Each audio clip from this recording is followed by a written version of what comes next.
Good afternoon, everyone. This is the November 16th, 2021 meeting of the City Finance Committee. May I have a roll call, please? Yes, Committee Chair. We'll start with Committee Member Gutierrez. Here. Committee Member Harmon. And Committee Chair Friedman. Here. We have a quorum and can go on with our agenda. So on to public comment.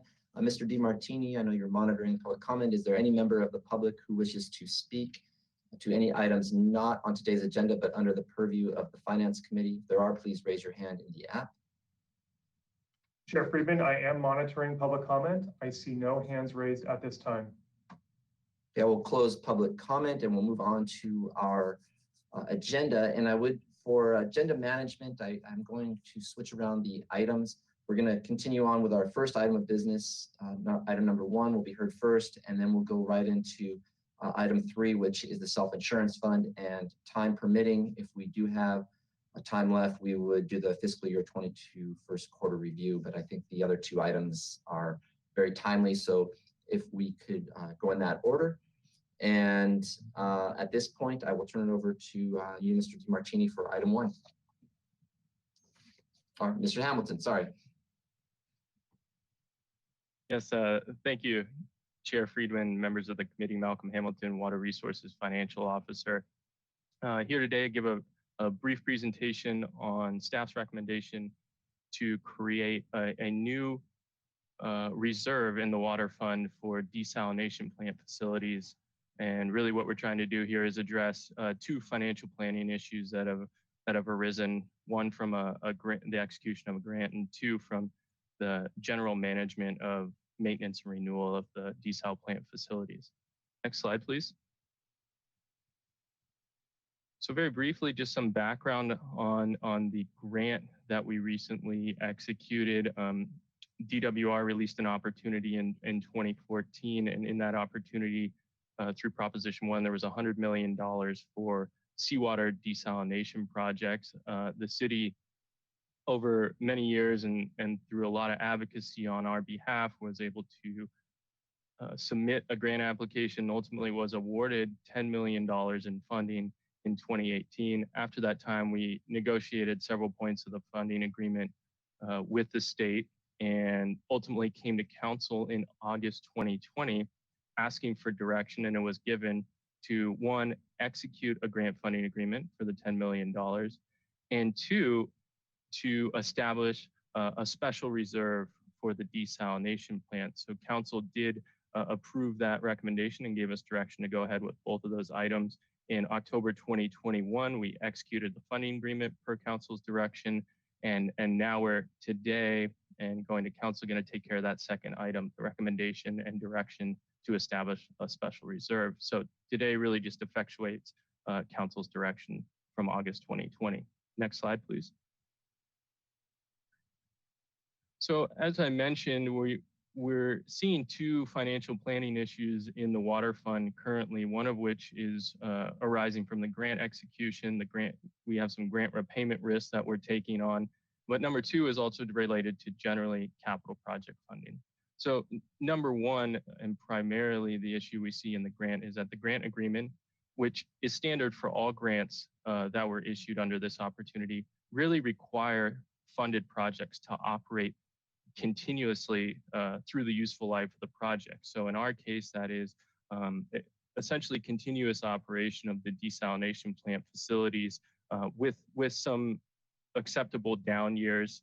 Several down years are acceptable. And if we don't abide by those terms of the grant agreement, then we may potentially be in breach of the operating agreement. And ultimately that could, if the state took action, require us to repay all or a portion of the grant that's been received. So by executing the grant funding agreement, which I should say provides significant benefit to the water fund, $10 million is approximately equal to 20% of the revenue generated by customer rates in any given year. So a very large benefit to the water fund. However, if we do breach that agreement, there is some repayment risk that we take on. So we want to address that issue. There are some exceptions that are allowed. So if there's changes in laws that change the operating environment for the plant, if we're doing maintenance or capital projects that require taking the plant offline, those are acceptable down periods or changes in the plant operations. And secondly, we have a financial planning issue with capital project funding. So what we see and what we've described to the Finance Committee and will to City Council is we see the desal plant as somewhat of a unique asset among all of our assets in the water fund, one of which is how it was financed. So it was financed through a low interest state loan, but many of our projects are funded through cash and are backed up by our standard reserves. The desal plant is not like that. Secondly, the operation of the plant is highly complex and requires a certain amount of skill and particular knowledge about the operations, which can be costly depending on the types of projects we're performing at the plant. And then third, it has a fairly harsh working environment within the piping and the system of the plant, of course, working with seawater. So secondly on that, we see an issue with large one-time expenses generally. So when we have to expend a lot of cash at one time, that generally makes us use cash reserves, and in some instances asks or requires us to consider rate increases in the next year. So we're proposing a solution that would mitigate or reduce both of these financial planning issues that we're experiencing. Next slide, please.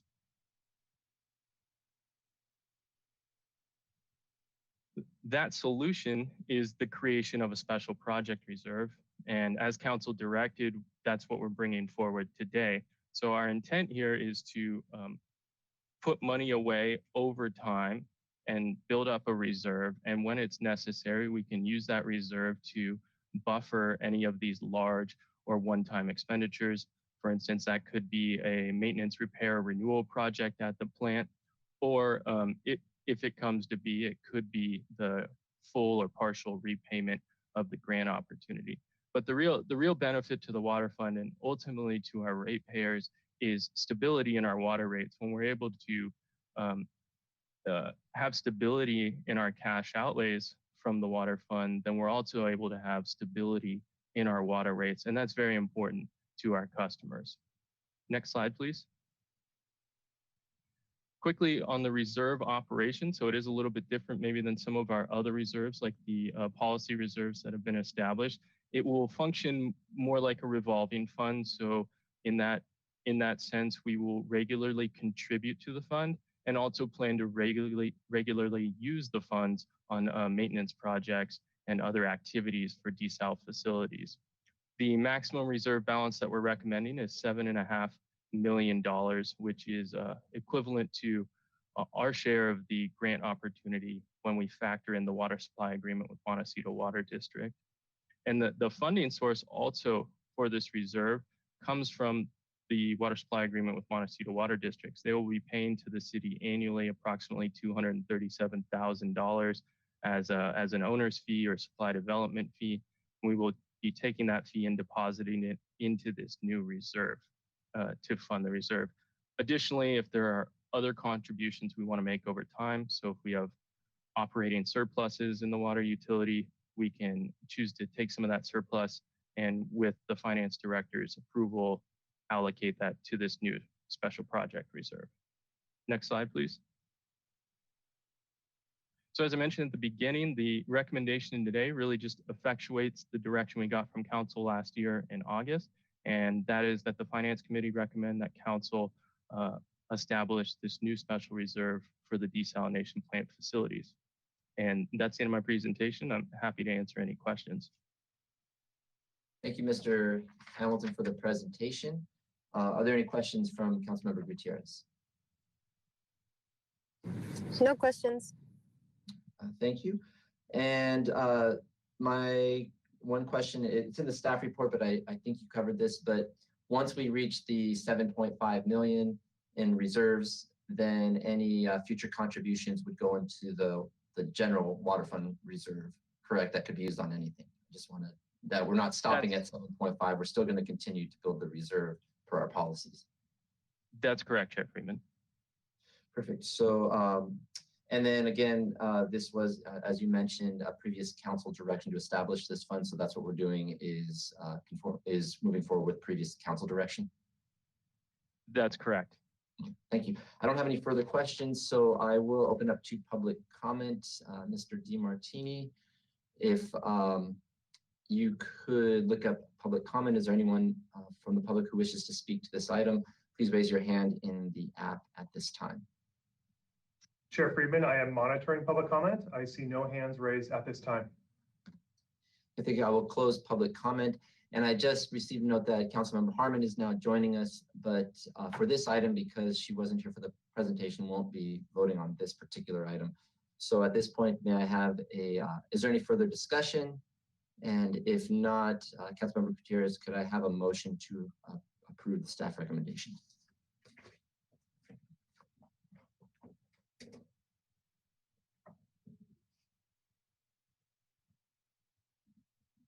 Councilmember Gutierrez, are you there?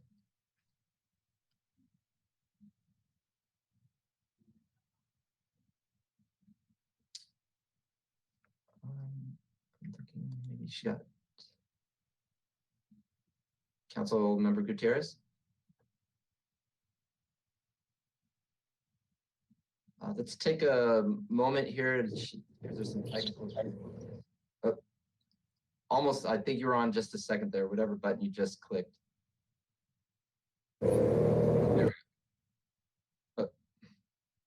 Just went off again.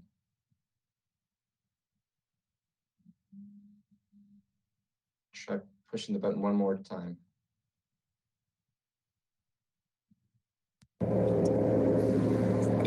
Chair Friedman.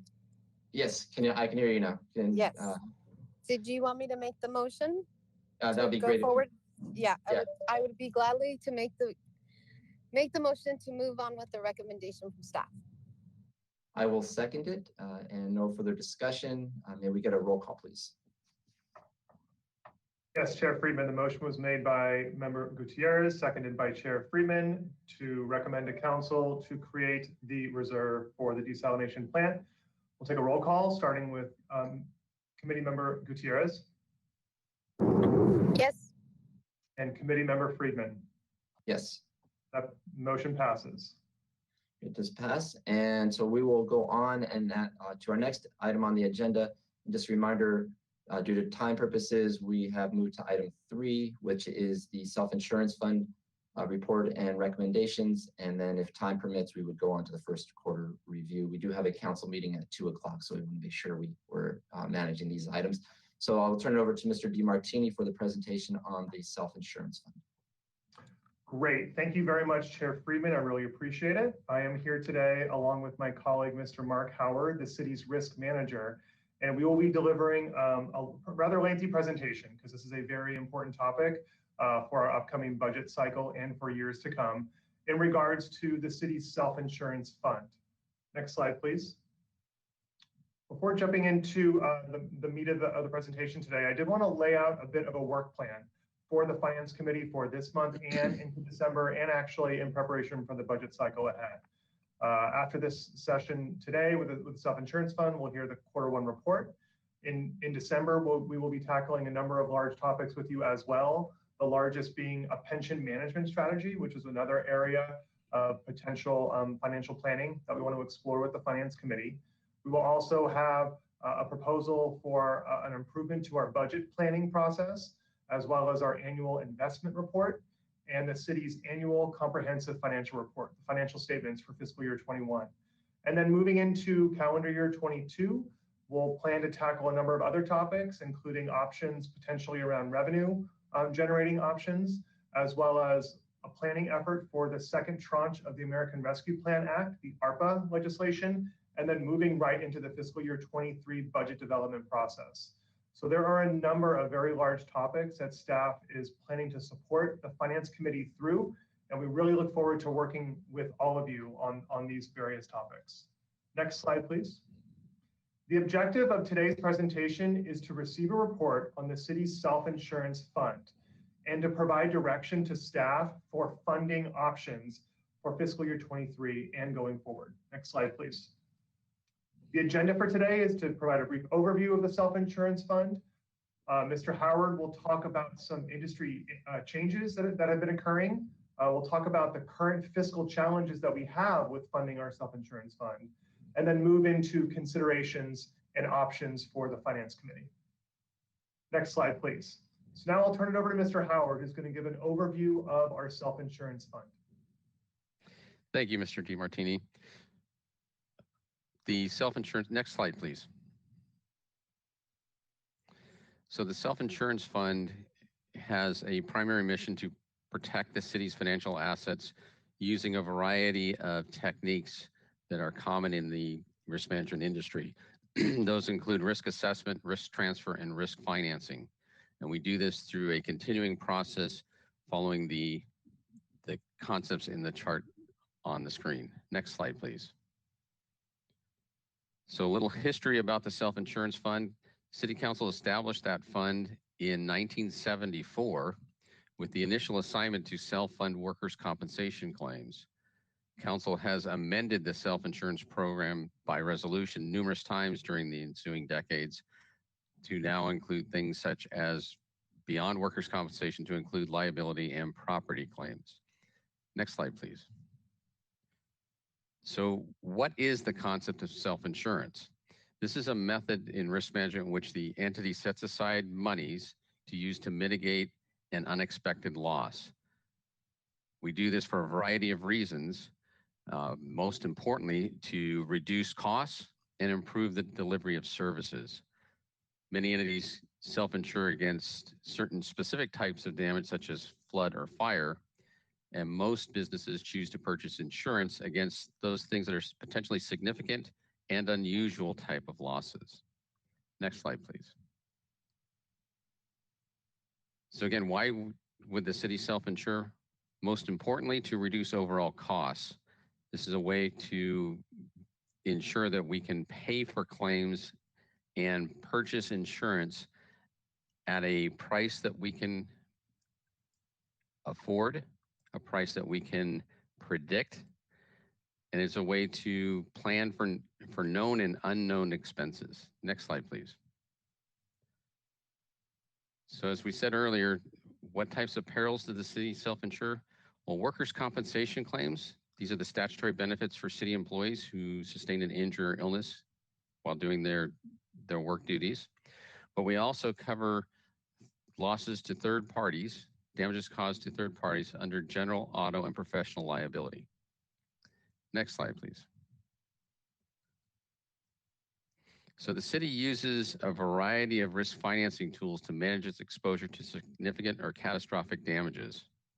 These things include participating in a joint powers authority or a JPA to cap loss exposure, and the use of specialty insurance for unique types of perils.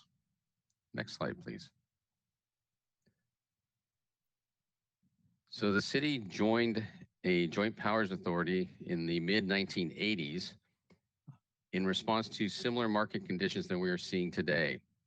Those insurance market conditions include a lack of competitive insurance pricing, costs exceeding allocations, and evaporating options in the commercial insurance market for municipal operations. This particular JPA, the Association of California Cities Excess Liability, or the acronym EXCEL, was formed by a group of about 6 cities, and Santa Barbara joined as one of the founding members. Today, next slide, please, that group of cities has grown to 13 member entities, featuring mid-sized cities throughout California, from the Southern California region to the Central Coast to the San Joaquin Valley to Silicon Valley. Next slide, please.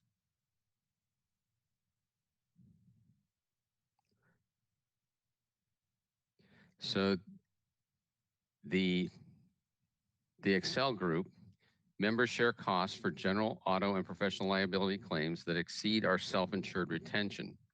The city currently uses a $1 million self-insured retention for all of its costs related to general auto and professional liability claims.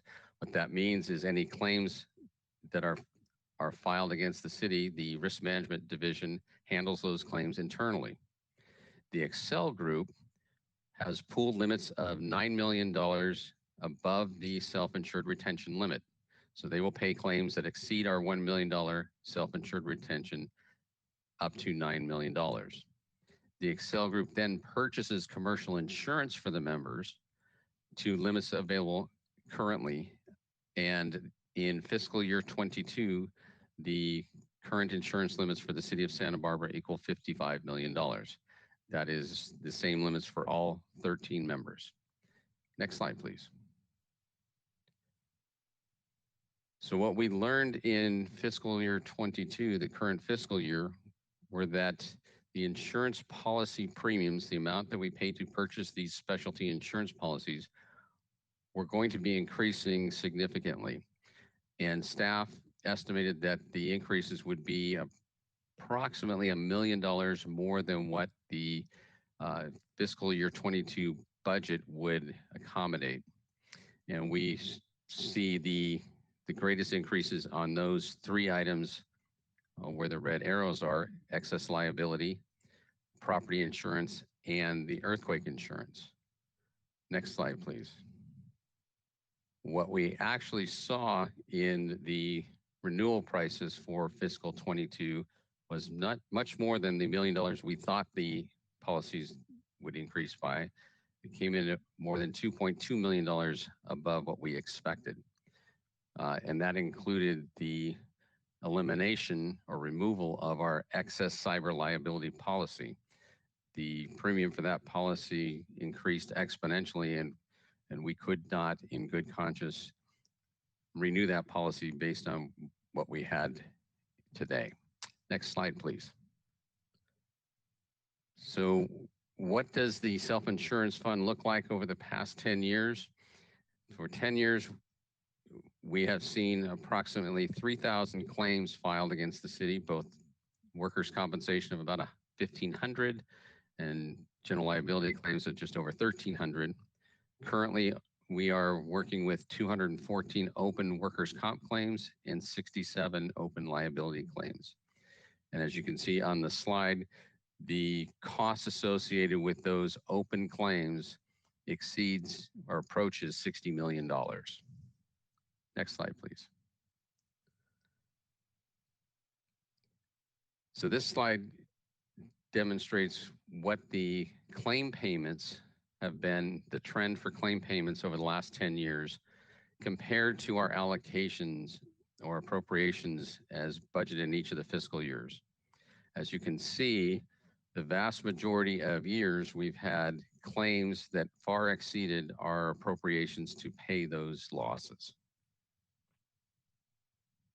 Mr. Howard, if I may jump in on this slide in particular, you'll see in last fiscal year 21, and already in this current fiscal year, because of the inadequate reserves in the self-insurance fund, the city was put in a position to transfer money from the general fund into the self-insurance fund in order to pay some rather substantial claims, which is not the best practice as far as budgeting and funding the self-insurance fund. And so staff wanted to make sure that the committee was made aware of that, which is why the appropriation line increases so dramatically because of those transfers in.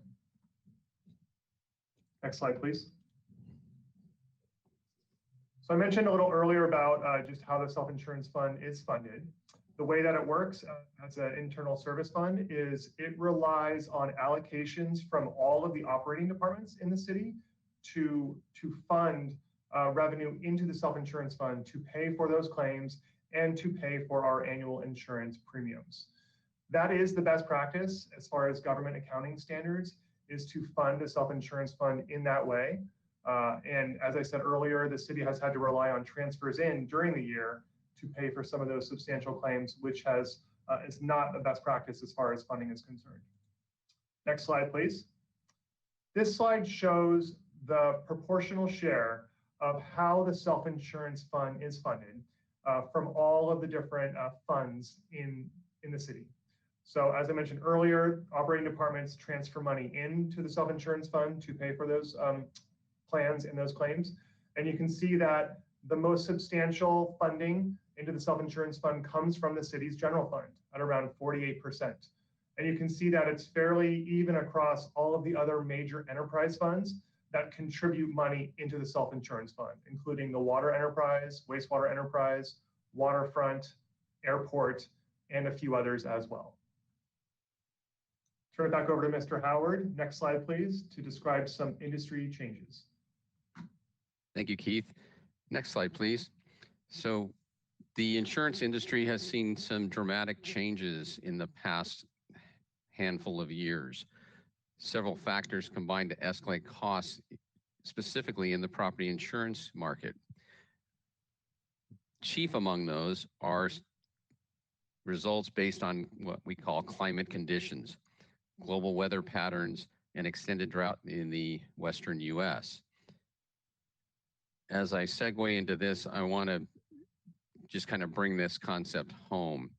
You know, in 20 years ago, when we would look at a fire season, we would see 3 to 5 large fire losses that rarely burned more than 50,000 to 100,000 acres. Most recently, we may remember the Jesucita fire here locally burned less than 10,000 acres but caused a lot of damage. The Dixie fire this past year burned through 5 counties and almost 1 million acres of land was burned.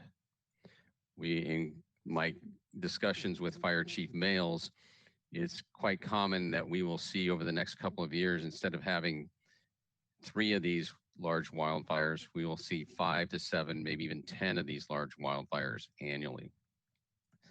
When the insurance companies come to pay for those losses, and just as an example, the Thomas Fire from 4 years ago that burned across 3 counties cost an estimated $2.2 billion in damages. So when the insurance companies pay out those damages, they need to recover those costs through collection of premiums. Thus, we're seeing an escalation in these areas.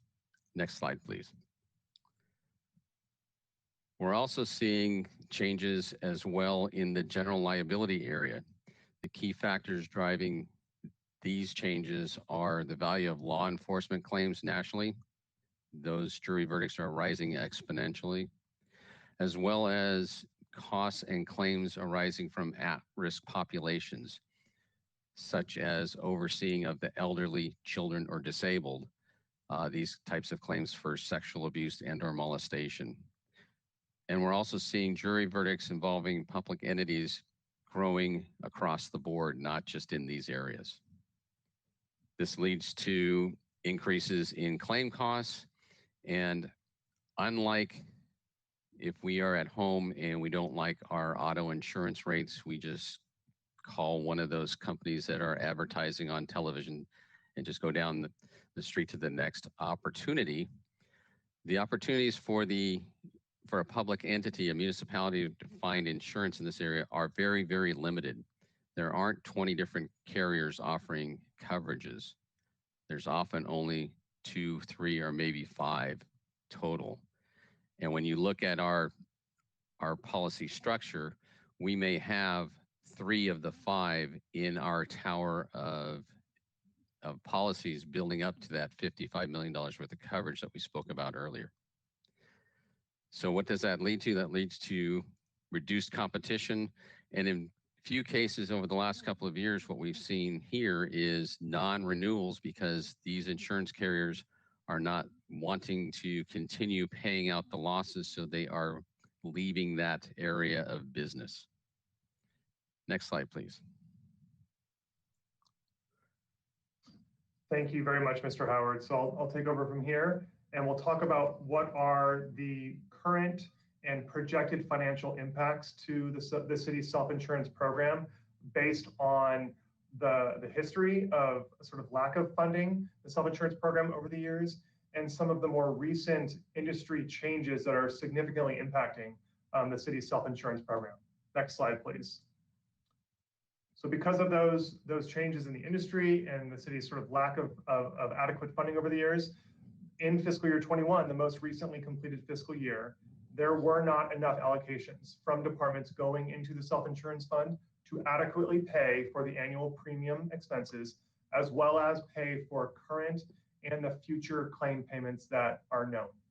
Therefore, in fiscal year 21, staff was put in a position to recommend to the city council to approve of transfers of unappropriated reserves from the general fund into the self-insurance fund to pay.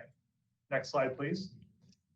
Fiscal year 22, our current fiscal year and beyond, short of any course correction, staff is projecting those challenges will continue to an additional magnitude. That does require some review and some intervention. Again, SIF allocations from departments are projected to not be adequate to pay for claims and premium cost expenses. And so that's why this item is before you today, to have a conversation and to obtain some policy direction from the Finance Committee about options that are before you. Next slide, please. Mr. Howard and I attended a board meeting with the Excel JPA just a few weeks ago, and we are not alone. Santa Barbara is not alone in dealing with the impacts from the insurance industry, as well as how cities are funding their own self-insurance funds. This slide here shows some of the feedback that Mr. Howard and I received during that board meeting, where staff from the other member cities indicated that their self-insurance funds are not at an adequate reserve level either. Many of them have kept their annual allocations the same, similar as we did. So one entity indicated that they instituted a loan from their self-insurance fund into other governmental operations, which is not advisable, not a best practice, but was necessary during COVID.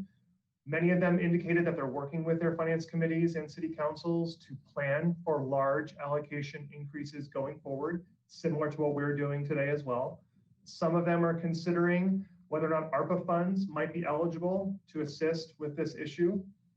Many of them required transfers from their general fund as well, similar to us. Only one city indicated that they prioritized maintaining adequate reserves in their self-insurance fund. Only one city indicated that to us. And that required that they reduce their budgets in other places, including laying off employees. So this is a very challenging situation for many cities, not just us. I will say that it was fairly clear at that board meeting that the level of reserves we have here in Santa Barbara is less than the level of reserves that some of these other cities have. Next slide, please.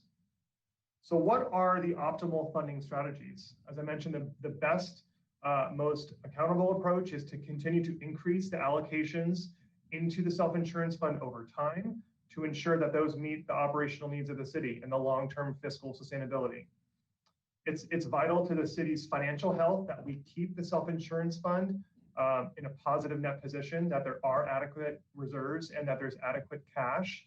If that position deteriorates, there is a potential for an audit finding or a lower credit rating, which could impact our ability to issue debt in the future, as an example.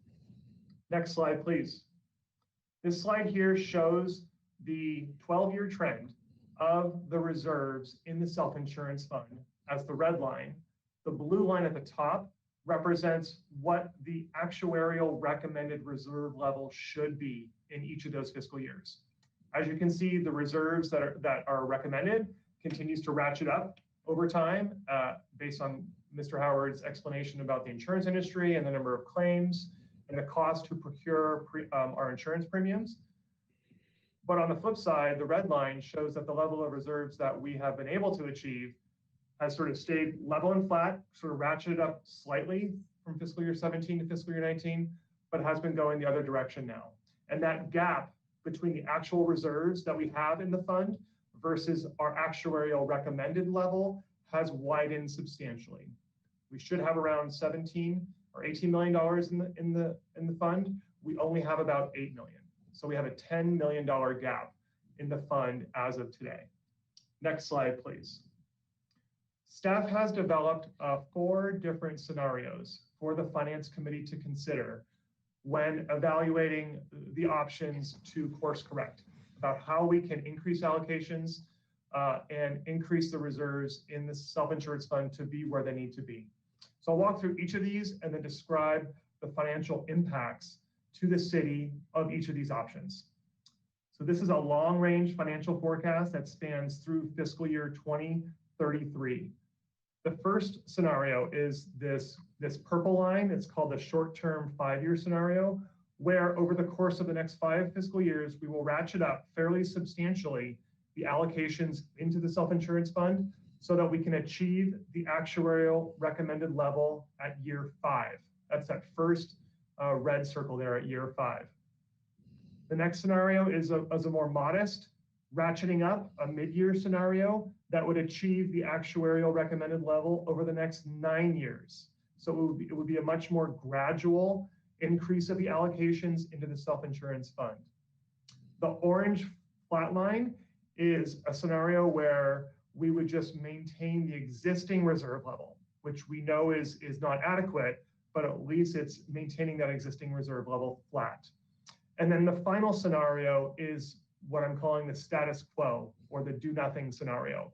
If we continue to just maintain the existing allocation level, we will see the reserves decline because there are currently not enough allocations going into the self-insurance fund to pay for the current expenses. And that's the red scenario, status quo. Next slide, please.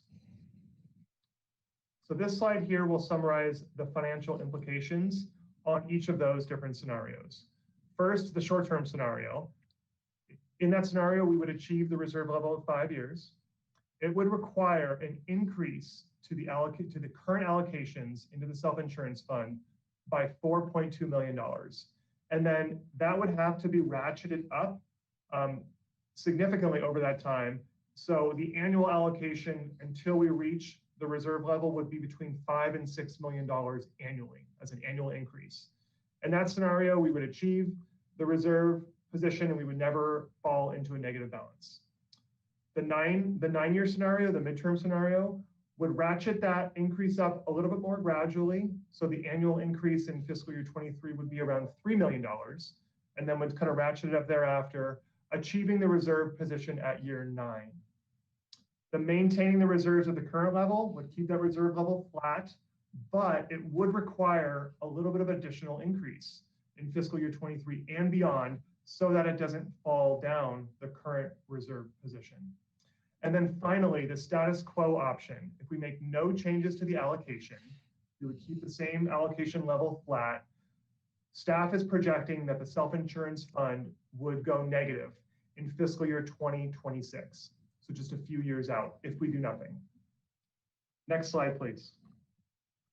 So now how are we to achieve any one of these scenarios? So staff has prepared a couple considerations for the Finance Committee so that you can discuss and provide some direction to staff. Next slide, please.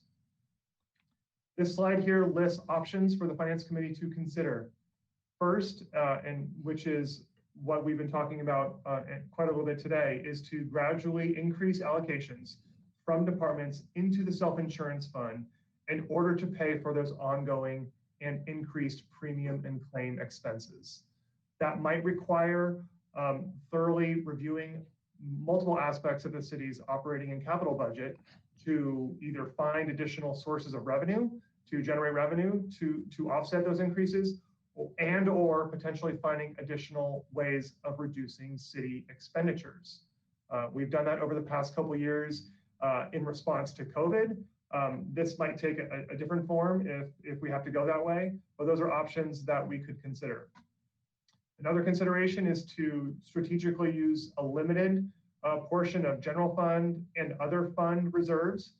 Again, that puts a lot of pressure on those funds, though, to maintain reserve levels. And as we've been indicating earlier, the city's general fund does not really have adequate reserves to be able to tap into for this solution. Other cities have indicated potentially using a portion of the American Rescue Plan Act funding.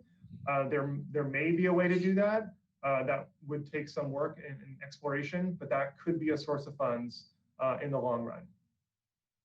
Next slide, please. So finally, staff's request to the Finance Committee is to receive this report on the status of the city's self-insurance fund and to provide some direction to staff in regards to funding options for the upcoming fiscal year budget. We'd like the Finance Committee to be aware that staff has very thoroughly reviewed these options internally, and we are prepared to make a staff recommendation to implement the 9-year scenario to ratchet up allocations over that 9-year. Next slide, please. Once direction is received today, we will incorporate those changes into our proposed and recommended budget for fiscal year 23 that will be issued in April of 2022. And with that, Mr. Howard and I would be happy to take any questions or comments that the committee might have. Thank you very much. Thank you, Mr. DeMartini and Mr. Howard, for the presentation. Appreciate all the hard work you and our staff have put into this. It's a very important issue for us going forward, especially as we go into the budget season starting in early part of next year. So I'll start off. I do have a few questions for you, and then ask my colleagues if they have questions as well. And the first couple questions I have are, the general fund, as you mentioned, is about 50% of the cost. So what is the cost of this fiscal year? You mentioned it was 2.2 million of unanticipated costs. So what is that correct? And then what is the cost of the general fund that we have to balance for this fiscal year? Sure, Mr. Chair Friedman, I'd be happy to answer that question. So yes, the additional premium expenses in the current fiscal year was, I believe, around $2.2 million. And so because the general fund pays for approximately half of the total self-insurance fund allocations, the general fund's portion is around $1 million, $1.1 million. And in the Q1 report that's before you today as well, that will be heard on consent at the City Council meeting this afternoon, there are a number of budget adjustments that staff is proposing and requesting council's approval that would take reserves, available reserves in the general fund and all of those other funds and appropriate that into the self-insurance fund to pay for those additional premium costs. So we are looking at that, and unfortunately we might have to use some reserves out of it, but there is a little bit over $1 million in this fiscal year that's unanticipated because of this. Great. Next question is, what are we doing as an organization to try and reduce the number of claims that are being filed? Chair Friedman, thank you for that question. The city of Santa Barbara for a number of years has had a very robust occupational health and safety program, including a renowned IIPP that in the past year has included something new called a COVID prevention policy. So we are very reactive to what are the current needs and how are we currently addressing those exposures, both for our employees and our guests. So we are taking measures as an organization to provide information, provide health benefits, and those types of things to reduce costs or claims that are taking place. That is correct. And then on slide 17, if you could just pull that up for a moment, I just wanted to clarify something on there for the public. So on slide 17 here, it says that it's 42.6 million in workers' comp and 17.1 million. There is a bullet point on the bottom there, but this is over time. It's not annually. If you could just clarify that, Mr. Howard. Thank you for that opportunity, Chair Friedman. Yes, the bullet point does show that there are costs that have been paid already, plus costs that will be paid in future years. And on the workers' compensation side, that has more impact than it does on the general liability side. Many of those workers' compensation claims will require payments for continuing medical care for those injured employees during their lifetime. So those costs may be extended over the next 10 to 25 years for those additional costs. But yes, that's not within each fiscal year that do we pay $42 million. Okay, perfect. Yeah, I just wanted to make sure that that was clarified. And then I just have two more questions. Mr. DeMartini or Mr. Howard, has there been any discussion of potentially expanding the JPA to for additional members so that we could gain additional economies of scale and then hopefully reduce our costs? And would that reduce our costs if there was any additional members? Chair Friedman, that's a wonderful question. And the beauty of that question lies in what transpired just 2 years ago. The Excel Board of Directors every 2 years has a long-range planning session, typically in October of that year. And the topic of expansion of JPA membership was the key discussion 2 years ago. And through the discussion with all of our key members, it was decided that the size of Excel would be best capped at around 15 members. And the reason for that is that one of the benefits of being in the Excel group is that all of the members are of similar mindset, meaning they have an active and robust self-insurance program at their local municipality, and that the Excel group expects those risk managers to then participate in the governance of the Excel group.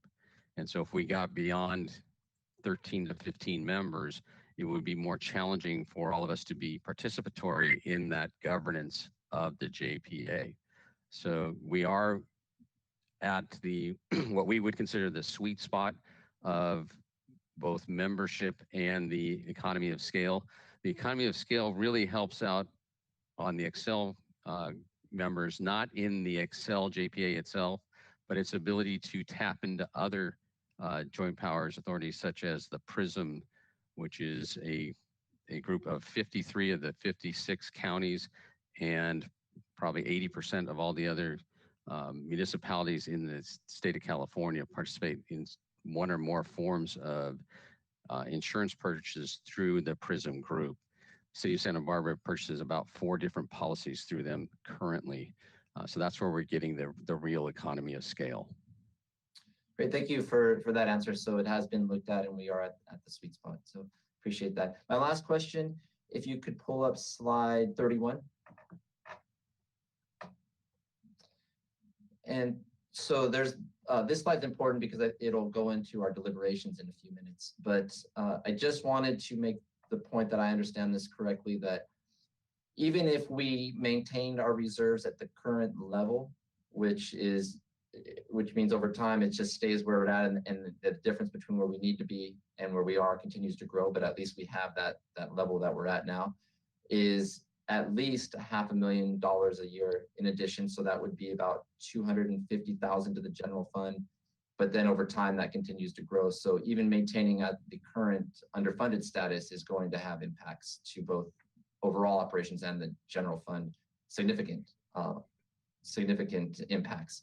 In this case, 500,000. So I just want to make sure I understand that right, Mr. DeMartini, that no matter what we do, unless we do nothing, there are going to be impacts to the general fund in particular.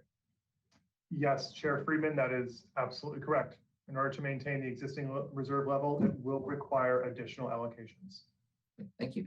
I don't have any further questions. I do see Councilmember Harmon. Glad you're able to make it, and the floor is yours.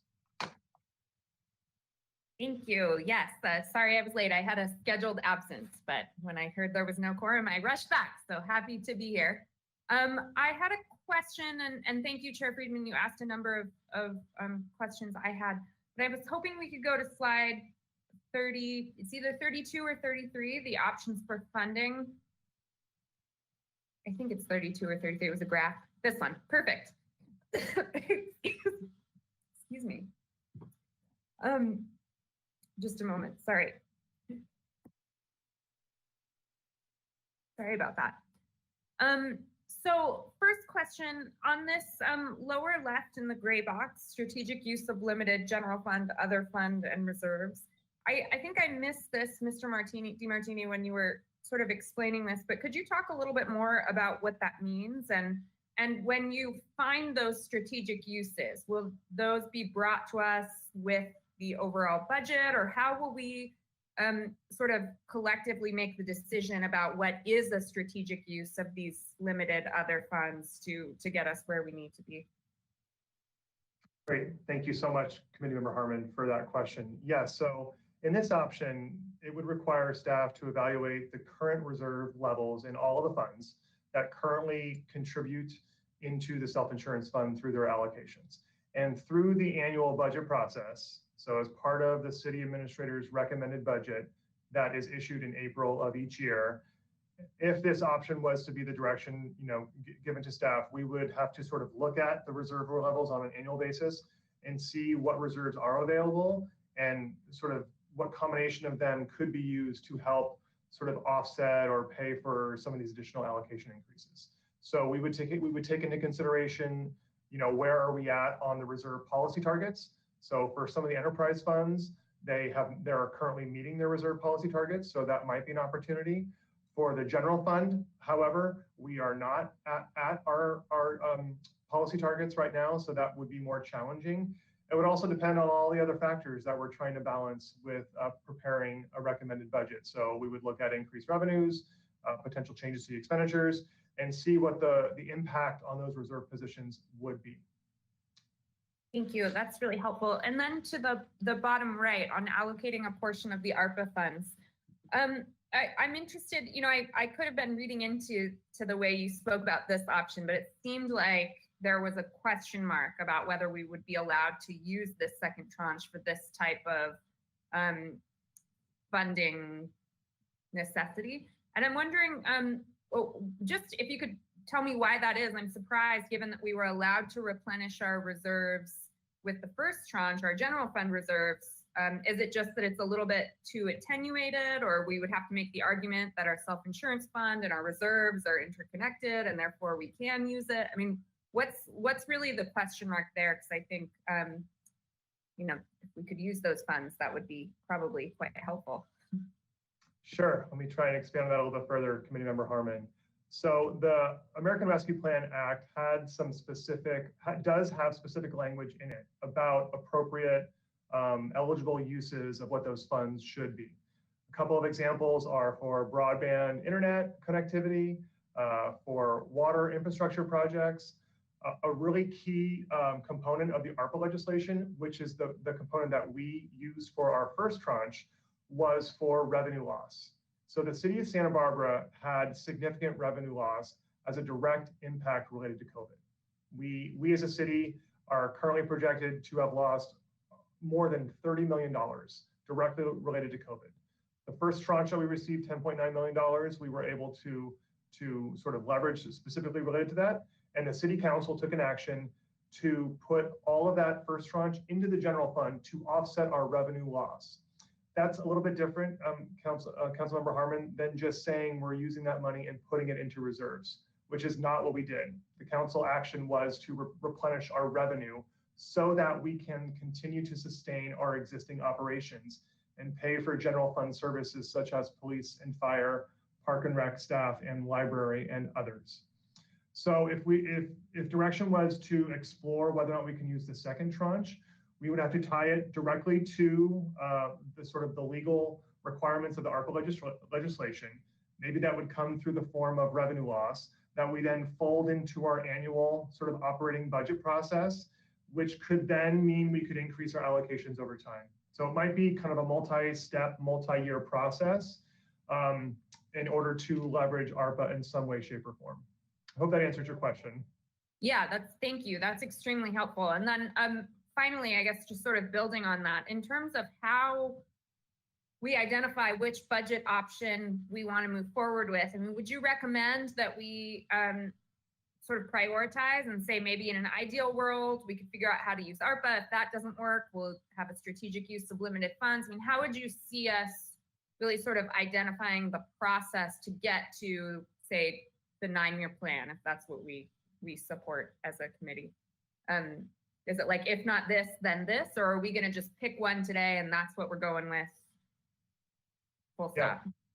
Great question, Committee Member Harmon. So, ideal world, a productive meeting, a win for today would be getting some direction from the Finance Committee on which of these options sort of is the most palpable, which ones might you have questions about, concerns about. Staff would like to hear that from the committee today. And then really what we want to hear from the committee is to just receive that direction and tell staff to, okay, go and do your homework and go and see if you can put together the fiscal year 23 recommended budget. Maybe it's leveraging multiple of these options at the same time, with the sort of larger understanding that this is a critical issue for the city. It's a priority, and so sort of directing staff to figure this out over the course of a 9-year period, if that's a direction that you would like to kind of lead us to, we would figure out how to do that. So that's really the overarching policy direction that we're seeking today. We're not asking for any specific appropriation request. We're not asking for like a specific dollar amount for each individual year. It's really that sort of policy direction, articulating that it's a priority for the city. Awesome. Thank you. That's all extremely helpful. Thank you, Chair Friedman. Thank you, Councilmember Harmon. And Councilmember Gutierrez, did you have any questions at this point?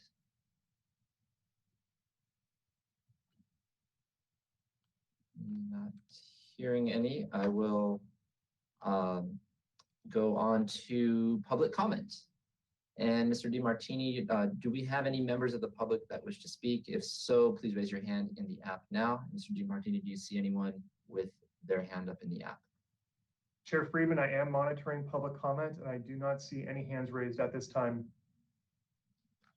Okay, I will close public comment and we were on to deliberations. So, I'll go ahead and start on this one since Mr. DeMartini, you and I have discussed this and let my colleagues see where I'm at, and then so we can get a motion out of here or give you some direction. So again, I just want to first thank Mr. Howard and Mr. DeMartini and all of our staff in finance and risk management for putting this excellent presentation forward. And this information is very valuable for us going long-term into our budget discussions for next year and going forward. So just some of the points is that we do have, as you said, Mr. DeMartini, I believe it was that we'll continue to have a more significant magnitude of challenge going forward. So I think that summarizes where we are. So I am supportive of the 9-year option. If you could put the slide with the different options up actually for just a moment. I think it was slide 30. Slide 31, Chair Freeman. 31, yes. So I'm looking at these. I think that slide or option of the midterm 9-year scenario, it gives us the best opportunity and to be the most strategic and not have significant impacts to our departments, because as we all know, our staff have been working harder with fewer resources available and fewer staff members. So to add another $5 to $6 million that would be difficult to find. I just think that would come at the expense of operations and level of service for the public and the workload on our staff. So I think the 9-year, although it's not ideal, but I think it achieves that balance that we need to get into this fund to get it fully funded. So I'm supportive of that option, the 9-year scenario. And in terms of the different funding sources, if you go back to the slide we were just on, I think that was slide 32. Or maybe it wasn't. Yeah, 33. Is when I look at these, I actually want to give more direction to you to look at all the different options. I think that we have that time in the analysis. I don't want to take anything off the table from you right now. I'd rather prefer that you are able to analyze it with the different options. The two on the bottom of the screen, the strategic use of general fund and other reserves and the ARPA second tranche, I'm interested in those, but I also have some cautions as we're looking at a 9-year strategic plan on it, in that, especially on the use of other reserves, we're using reserves to balance a reserve. So I would have a concern that that's a temporary measure and it's not sustainable over time, especially as those expenses continue to grow. And that also leads into the ARPA as well, because that's a one-time funding source. And as these costs continue to grow, it wouldn't be sustainable. And eventually we would find ourselves where we are. But if we need to bridge a certain gap to get us to a healthy SIF reserve, I'd be open to that. But I think the top two, in particular, looking at new sources of revenue and just tightening the ship as much as we can, but new sources of revenue, I think would be helpful. So that's where I'm at with these options. Is do your analysis, your research, come back with recommendations on it. But just that caution that I have on those bottom two, if we're looking at over the full 9 years. For year 1, 2, or 3, possibly, but over long term, I'd have that concern. And again, this is a significant issue, and having a strategic and thoughtful plan going forward to address it is what we need to do. And this is the first step in that direction today. So I really want to thank you for bringing this forward. And Councilmember Harmon, I see you have your camera on. Thank you very much, Chair Friedman, and my thanks to you both as well. This is a really interesting and not something I knew anything about. So I very much appreciate you both taking the time to educate us and the public as well, because it's incredibly important. And so my thanks for that, and thank you especially for putting it into something a digestible format. I imagine this could get very complicated very, very quickly. So thank you. If we could go, sorry to make you switch around. I think it's Jen who's doing Miss Nickerson. Can you go to slide 31, please? Back to the, thank you. I agree with Chair Friedman. I tend toward the 9-year scenario. I think that's the most reasonable, and I appreciate that guidance from all of you. So that is what I support as well. My sort of second choice would be to maintain at the current level, but the two outside, either the 5-year or the no change status quo, both of those I don't support. So I guess if you're asking for my hierarchy of preference, there it is. And then back to slide 33, please. Thank you. On the budget options, you know, I appreciate Chair Friedman's perspective. I think you're right, Chair Friedman, that if we go with the 9-year approach, we have to be very strategic in recognizing that the bottom two are probably shorter term solutions. That said, I feel strongly that we have asked so much of our departments in the last 2 years that to further ask them to further tighten their belts in this upcoming fiscal year. I just worry that we're putting our employees, we're putting our city really in a bad position to do that. So what I think I would like to see personally is for us to explore the bottom two options for these first few years, maybe as like a phase 1, and then potentially moving into other opportunities for long-term funding as we move through the 9-year timeline. You know, I think that is probably the best of both worlds. Again, realizing I'm not exactly making your lives any easier by saying similarly do it all. But, you know, in terms of prioritizing for this upcoming fiscal year planning, I'm more inclined to try to make use of these funding opportunities that are more one-time opportunities or just really immediate fixes for the upcoming year, rather than adding additional significant pressure onto our departmental budgets that are already really strapped. We're already asking people to do a lot more with a lot less.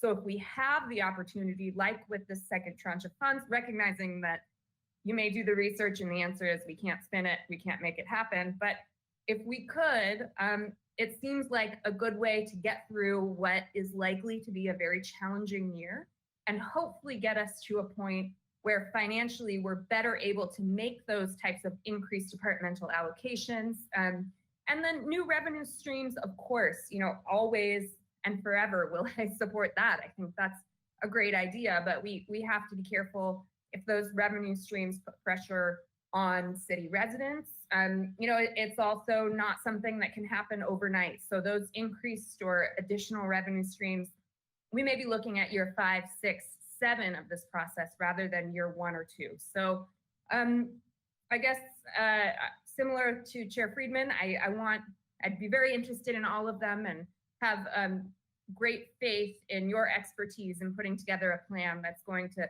make sure that we are fiscally responsible, that we're sound in our financial planning, and really appreciate this and looking forward to seeing how it all pans out, because now that you've introduced me to the concept, I'm intrigued and fascinated. So my thanks. Thanks, Chair Friedman. Thank you, Councilmember Harmon, for your comments, and I will open up to Councilmember Gutierrez if you have any comments.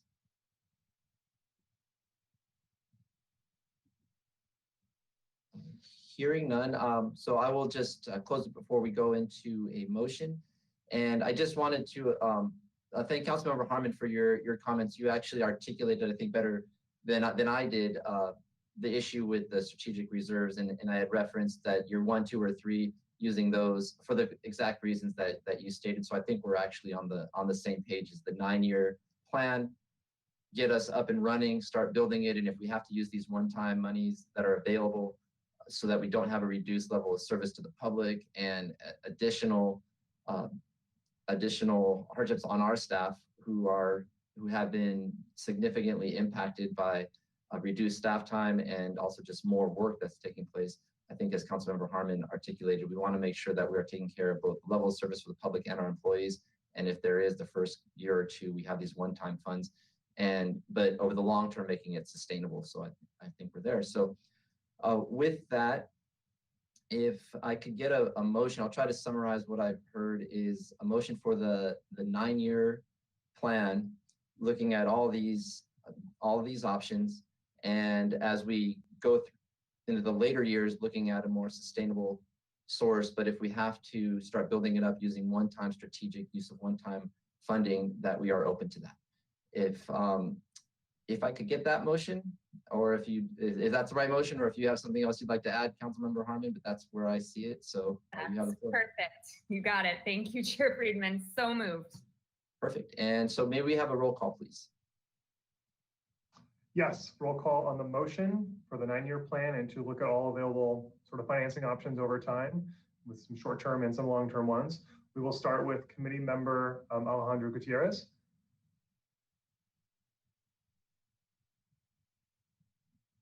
Committee Member Gutierrez. Okay, we'll move on to Committee Member Harmon. Yes. Committee Chair Friedman. Yes.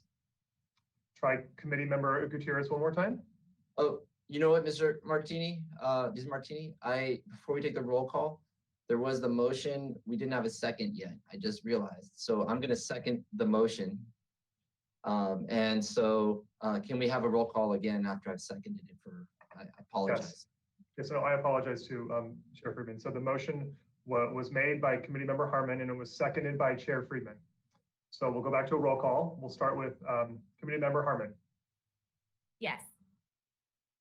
Committee Member Gutierrez.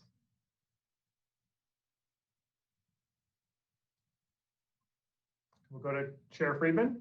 Yes. And the motion passes 2-0. So we close that item. And thank you again for all your work on that. I'm glad we were able to get some direction today and look forward to this coming back. And we do have one more item. Mr. DeMartini, we do have some time management. We do have a city council meeting at 2 o'clock. So I'd like to be able to give everyone a little bit of time. So we put ourselves at 15 minutes. Should we continue this item to the next finance committee agenda or a future finance committee agenda? Chair Friedman, I do believe that staff can deliver this presentation and have this item done in 15 minutes. I do believe that's possible. The other option is that you could just not hear the item. This item is before the full city council this afternoon at 2 o'clock on consent, and you can take your action at the full city council meeting. This is just recommending approval of budget adjustments as the only action you're really taking at the finance committee level. So it's up to you. Staff is ready to assist either way. Let's go ahead and if we can hear it in under 15 minutes, and let's go ahead and do that. Very good. So staff is here today to present a brief update on the first quarter financial review. This is through the first 3 months of the fiscal year. And I'm accompanied today by our Finance and Treasury Manager, Ms. Tomaszewski, and our Senior Accountant, Ms. Natalia Gluchik. Our objective for today, next slide please, is to receive a report on the status of revenues and expenditures for the first 3 months, accept the first 3 months interim financial statements ending September 30th, 2021, and then recommend that the City Council approve of the first quarter budget adjustments. Next slide, please. We'll provide a brief overview on the general fund, all of the enterprise funds, the proposed budget adjustments, and talk next steps and take your questions. Next slide, please. Today, we are presenting the overview of through the first quarter, which is through the first 3 months of the fiscal year. We are scheduled to come to Finance Committee every 3 months to provide a quarterly update. The next one is scheduled for February, where the projection will be much more robust. Now that we'll have 6 months of actual data versus 3, and that will be in preparation for the upcoming budget cycle for fiscal year 23. And then finally, the annual comprehensive financial report, the ACFR, it gets presented to the Finance Committee in December at the end of the conclusion of the fiscal year reporting. Next slide, please. This slide shows the high-level revenues and expenditures for the general fund. On the left shows our revenues, the majority of which come from property tax dollars, sales tax, and transient occupancy tax, as well as departmental revenues, such as park and rec programs or police fines and permits and things like that. On the right, you will see where our general fund resources are spent, with nearly half of the expenditures coming from the public safety function of police and fire. And you can see where the other resources are being spent with some of the other general fund governmental services, such as library, park and rec, public works, community development. Next slide, please. So now I'll provide a brief overview of where things stand as of Q1. Next slide, please. This slide shows our adopted budget, where we have revenues in the general fund of 168 million, expenditures of around 169 million. So we have a planned use of approximately $1 million of our general fund reserves in our adopted budget. This does include, though, the implementation of just under $7 million of expenditure reductions from all of the operating departments. The city does have a structural deficit in its general fund of around $8 million. So the way that we are meeting our budget obligations in the current fiscal year is by reducing expenditures, primarily from holding positions vacant, as well as using a limited amount of reserves. Through the end of Q1, the run rates are coming in as we would expect, around normal. We've seen about 22% of the revenues through the first quarter, which is you would typically see around 25%, and our expenditures are around 24%. So there is nothing really out of the ordinary as far as our run rate of revenues coming in and expenditures going out. Q1 activity appears normal.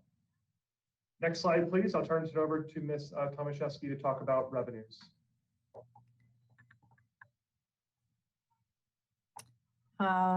Good afternoon, Chair Friedman, committee members. In an effort to be brief,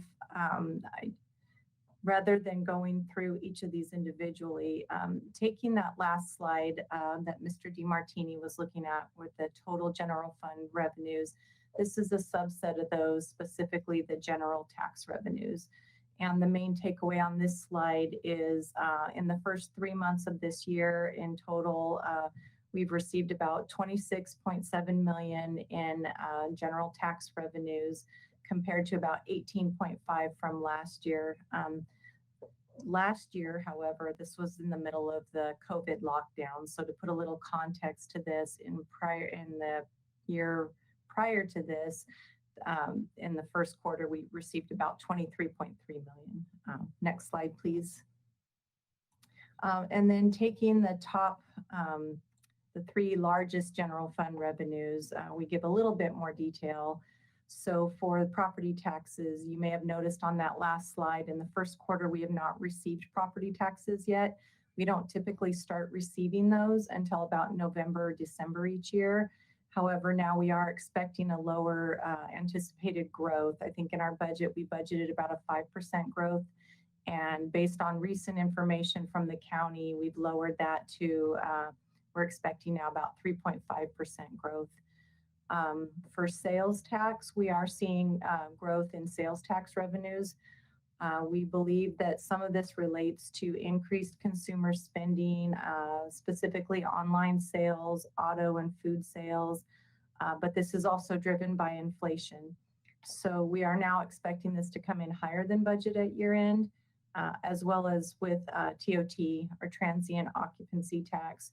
We are now finally back to pre-COVID occupancy levels.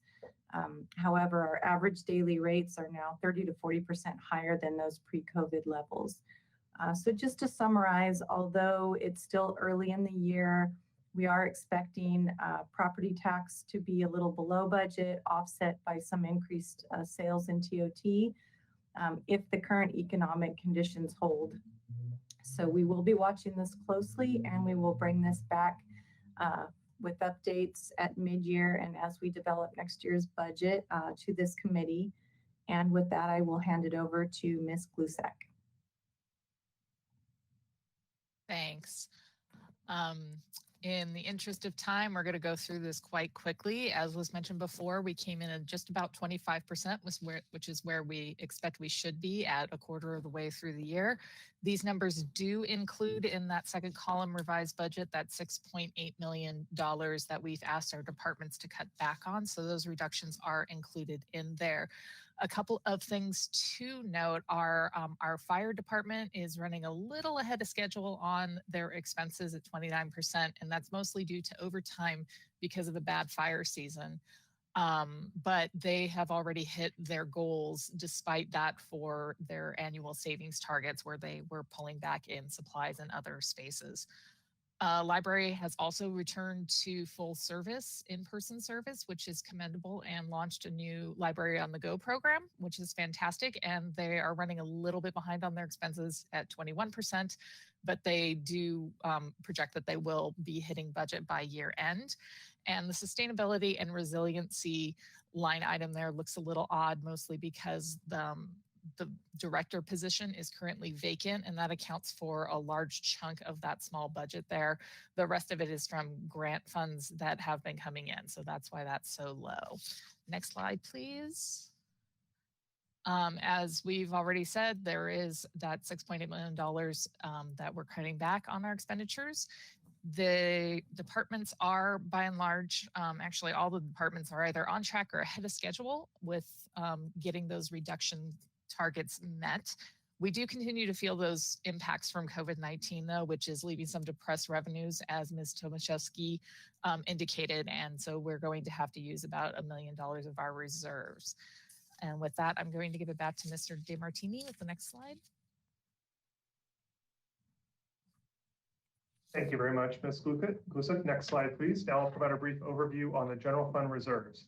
This slide here summarizes the city's general fund reserves over the past 4 years.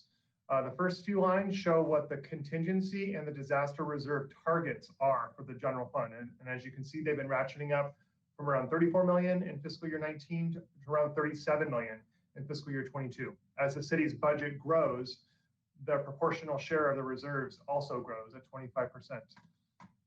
We have been below policy targets during this time. We felt that significantly during fiscal year 20, and the year most notably impacted by COVID, where we were needing to dip into reserves quite substantially.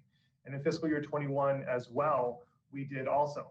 But through tight fiscal controls, reducing expenditures, being conservative on our revenue estimates, allocating ARPA funds to offset revenue loss in the general fund, all of those actions contributed to a much better reserve position by the end of fiscal year 21 than we were projecting throughout the year, but we are still below policy targets. In fiscal year 22, you can see that the year-end projection for reserves is around $4.3 million below policy targets, primarily due to the use of about $1 million, the $1 million deficit in fiscal year 22, but also because our optimal reserve level should actually be a little bit higher. That contributes to a lower reserve position. On the bottom, there is information here in regards to our self-insurance fund. As I mentioned multiple times today, our self-insurance fund, it does not have adequate reserves. But we know that around 50% of the self-insurance fund is funded by the general fund. So in fiscal year 22, this amount of $5.2 million represents what the general fund is responsible for in regards to the self-insurance fund not being adequately funded. And staff will make sure that we are able to articulate the impact on all of the city's funds, not just the general fund, with some new reporting that we would like to do for the upcoming budget cycle. So this really is an attempt to give the council a clear picture of available resources that we have in the general fund and what you can use them for. Next slide, please. This slide here shows the 17-year trend of our reserves, where we've seen this slide before during the Great Recession in 2008, 2009. The city used a substantial amount of reserves and had slowly and steadily replenished those reserves over the next 7 years. During COVID, in fiscal year 20, we dropped down significantly, made some progress last year, and sort of teetering down again in fiscal year 22 compared to our reserve policy targets. Next slide, please. Just some considerations for the current year and next fiscal year. We've talked about many of these points today already. There does continue to be some economic uncertainty in regards to the ongoing sustainability of our more volatile revenue sources with sales tax and transient occupancy tax. There may be additional expenditure pressures from labor MOU negotiations. We know our pension costs are increasing as well. We'll have a deep dive in pension management in the upcoming Finance Committee on December 7th. Our self-insurance fund reserves are low, and also there's what the city decides to do, what the city council decides to do in regards to the second tranche of ARPA funds may have implications for this current fiscal year and beyond. So with that, I'll turn it back over to Ms. Kluczyk to do a very quick overview of the enterprise funds, please. Thank you, Mr. DeMartini. Again, this is going to be really brief. The staff report that accompanies this presentation will address all of this in a little bit more detail, or you can contact me if you have any questions. The enterprise funds do use the revenues they generate from their activities directly to pay for their operating and capital expenditures and don't have any support from general taxation. So unlike the general fund slides, you're going to see the revenues and expenditures on the same slides here. The departments did have cost savings across the board, mostly due to unfilled vacancies, and the rest of it was from other operating expense savings that they have been making great effort to accomplish. If you look at solid waste, water, and wastewater, all of those funds are performing pretty much within line of what we would expect at this point in the year, although not fully 25%. In some spaces, it's about where they are in this part of the rotation. There is an exception with downtown parking, however.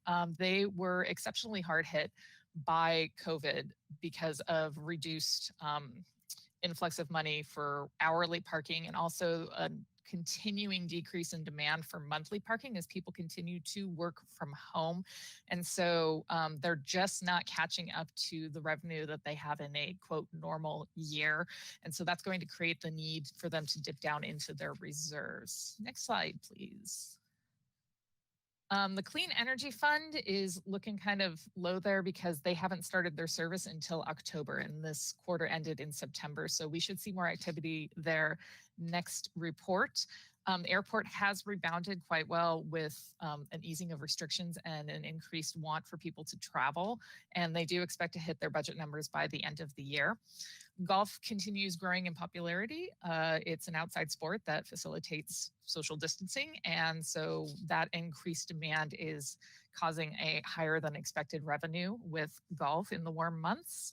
And again, like downtown parking, Waterfront Fund was hit hard by COVID, but they're having a much stronger recovery due in part to some early repayment of deferred leases and also some record highs on their daily parking in the last few months. And next slide, please. All right, as we mentioned, downtown parking is going to need to dip into their reserves, causing that to go into the red there a little bit. And with that, I give it back to Mr. DeMartini. Thank you very much, Ms. Kluczyk. So now I'll just give a very high-level overview of the budget amendments that are before the committee today. You'll see listed here those that are impacting the general fund, the largest of which is in regards to litigation settlements and insurance premium cost increases that we talked about actually in our last presentation on the self-insurance fund. This is going to be appropriating money from various funds as expenditures and moving that money into the self-insurance fund so that we can adequately pay our insurance premiums and the claims during the fiscal year. And you can see a number of other sort of smaller budget adjustments that are being requested in the general fund. Next slide, please. The slide here lists those budget adjustments that are a little bit more substantial in other funds, non-general fund, including the appropriation of Measure A funds for K-rail barriers, contributions from Friends of the Carpinteria Library, allocating Measure C money for the MODOC multi-use path extension project, and the airport rehabilitation project. Attachment 3 of the council agenda report lists all of these budget adjustments in detail. Next slide, please. Recommendation before the committee, before the finance committee today is to accept the fiscal year 2022 interim financial statements ending September 30th, 2021, and recommend approval to the city council for the first quarter budget adjustments for the first 3 months. With that, we'll be happy to answer any questions you may have. Thank you very much. Thank you, Mr. DeMartini. And do we have any questions from my colleagues on this report? Hearing none, I don't have any myself, so I will ask if any members of the public who wish to speak to this item, please raise your hand in the app right now. And Mr. DeMartini, is there any member of the public who wishes to speak to this item?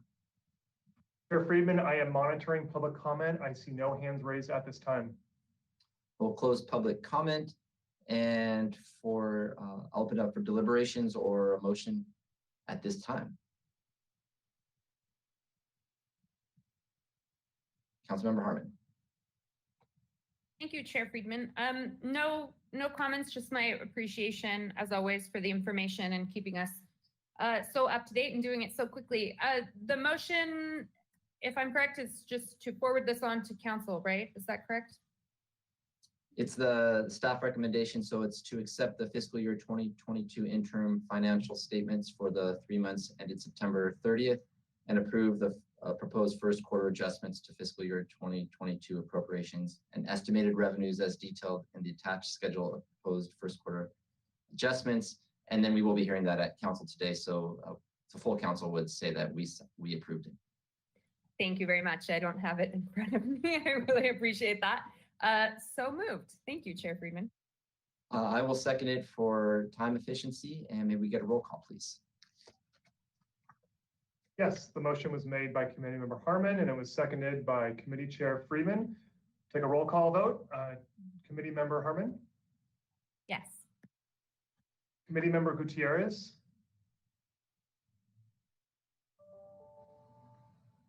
And then Committee Chair Friedman? Yes. Motion passes. Thank you, and that was our final item of today. So we will adjourn this meeting of the Finance Committee and see some of you at 2 o'clock at council. Thank you.